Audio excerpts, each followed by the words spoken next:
Dans la vidéo précédente, nous avons vu les opérateurs arithmétiques. Dans cette vidéo, nous allons continuer sur les opérateurs, mais cette fois, on va voir les opérateurs de chaîne de caractères.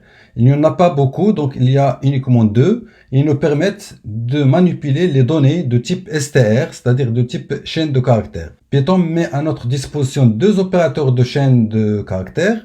Le premier, nous l'avons déjà vu, c'est le plus. Donc voilà, je vais vous donner donc sans tarder un exemple. Je vais créer une variable nom, par exemple.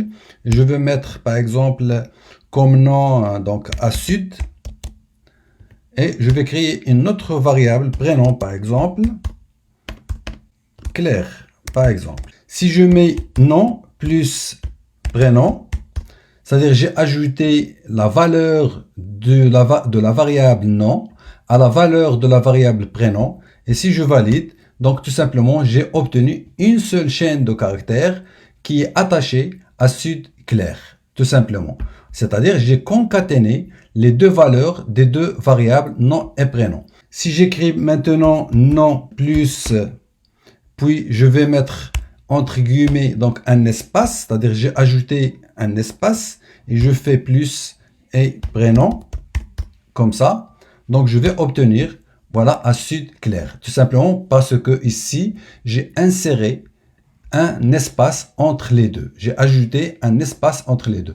Ben, tout simplement, le plus, lorsqu'il est appliqué avec les chaînes de caractères, ça sert à concaténer des chaînes de caractères tout simplement. Voilà. Donc, il n'y a pas de complication pour cet opérateur. Le deuxième opérateur de chaîne de caractères, c'est le produit. C'est l'étoile, en fait. C'est la multiplication.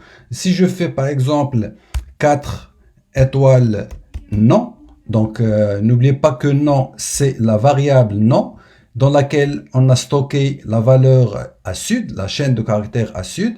Si je valide maintenant 4 fois non, donc je vais obtenir, voilà, à sud, à sud, à sud, à sud, 4 fois, tout simplement.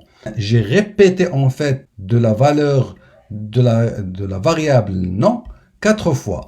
Si je veux écrire par exemple 4 fois le même nom mais séparé avec un espace, donc je peux le faire bien sûr, tout simplement. Ici, je peux écrire nom égale, je vais faire une chaîne de caractères, toujours c'est à sud, mais je laisse un espace. Donc je fais un espace avant le guillemet. Donc dans ce cas-là, si je fais par exemple 5 étoiles non, donc vous voyez que j'ai obtenu à sud, à sud, à sud, séparé par, bien sûr, par des espaces. Voici, c'est tout pour les opérateurs de chaîne de caractères. Donc il n'y a pas de grand chose à vous montrer dans ce type d'opérateur. Et je vous dis à très bientôt dans la vidéo suivante dans laquelle nous allons voir une notion très importante. C'est la notion d'affectation et la combinaison de plusieurs opérations avec le symbole affectation. Et je vous dis à très bientôt.